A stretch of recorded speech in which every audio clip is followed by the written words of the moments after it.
তোলাবাজি নিয়ে কড়া বার্তার পরেও তোলাবাজি থামছে না। এবার নিউ ব্যারাকপুরে এক বিজেপি নেতার বিরুদ্ধে তোলাবাজির অভিযোগ। গাঁজার কারবারের জন্য 25,000 টাকা ঘুষ চাওয়ার অভিযোগ তার বিরুদ্ধে। Viral audio.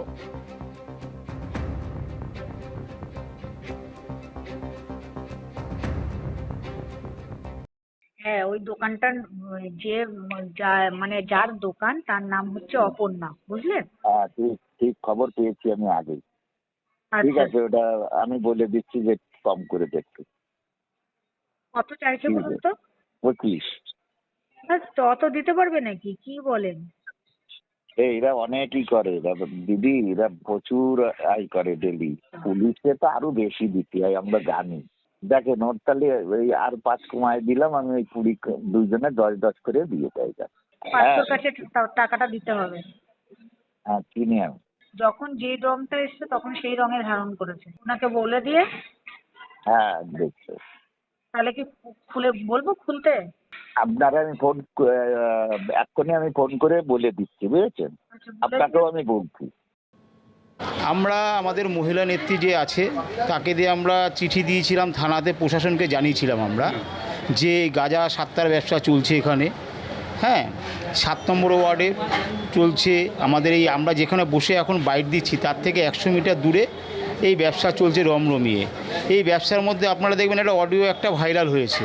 সেই অডিওটা দেখবেন আমাদের এখানকার যে আছে জেলার সহকোষাধ্যক্ষ শ্রী অশোককর মহাশয়, তিনি এর সঙ্গে দেখবেন কথোপকথন হচ্ছে এক মহিলার সঙ্গে, এবং তার সঙ্গে মহিলা হচ্ছে গিয়ে গাঁজা ব্যবসায়ী, তার সঙ্গে কথোপকথন হচ্ছে। এবং এর মধ্যে পার্থ বলে একটা ছেলে জড়িত আছে, যে গাঁজার ব্যবসা করতো, তাকে এখন দেখানো হচ্ছে সে সংঘ পরিবারের লোক বলে বলা হচ্ছে।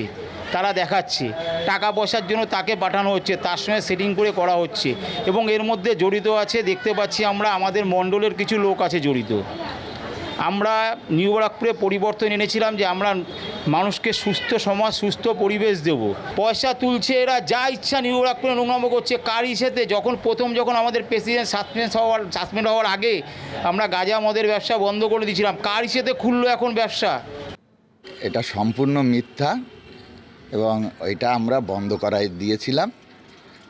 আমাদেরই কিছু লোক সেটা আমাদের নামে মানে অপপ্রচার চালাচ্ছে যে এইটা আমরা আর কি টাকা নিয়ে আর করছি, কিন্তু আমরা আদৌ এইসব আমরা বন্ধ করে দিয়েছিলাম। এবং আমাদের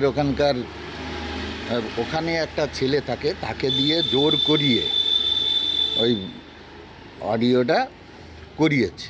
এরকম ধরনের কথা কি ফোনে কারোর সঙ্গে আপনার হয়েছিল? হ্যাঁ, আমাকে জিজ্ঞেস করছে, কিন্তু আমি এসব জানি না। আমি তখন বলেছি যে আপনি এইগুলি বলছেন, এগুলি তো আমি জানি না।